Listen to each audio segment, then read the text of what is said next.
So, good morning guys. Natulog pa ako niyan.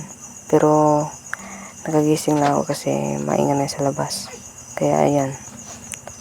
Bumangon ako, then, nagligpit ng higaan ko kasi mamaya uuwi ako sa aming bahay.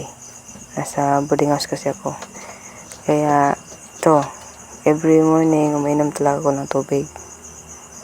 Then, paglabas ko, stretch muna ako para ma-stretch yung mga katawan ko.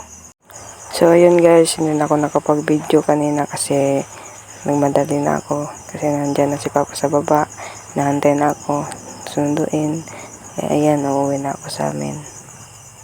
Pagdating ko ng bahay, nagbilyard agad kami ng tito ko kasi nakita ko siya nagbibilyard. Kaya ayan, nag-1-on-1 kami niyan. Pagkatapos ko maglaro, naglinis ako ng bahay. Ganyan ako guys, maglaro muna bago maglinis ng bahay. Pagkatapos ko maglinis ng bahay, pumunta ako sa sagingan namin kasi sabi ni Papa, kunin ko daw yung saging na kinuha niya. Hakutin ko daw para maibenta kami mamaya. Kaya yan, kahit mabigat, kinakaya ko guys. Malayo pa yan, nasa kilid ng kasada.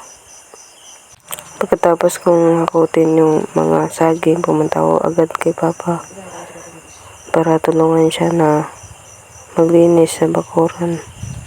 Ayan. Sa Bisaya pa naglimpisa mi diri sa ang kayutaan, sir. Ayan. Limpisa para physical fit. Hindi ko dalim din magdaguyuta guys kay kapoy kay maghinlo. Pero sanay na sa hirap kaya nagsusumikap. So there guys, nagakot ko sa pang bugha ni Papa nga kahoy para na may pang sugnod sa abuhan. Kaya pasensya akong tingog kay pagkaw. Man ato, dagan na kay pagkuhan na buhat. Then, nagwing-waging na miss akong igagaw. Hi guys, good evening. So, muna to last na akong video. Kaya na ako nakuhan kay dagan kay kong activities ni Human. Then, sa oras sa 10:55 na.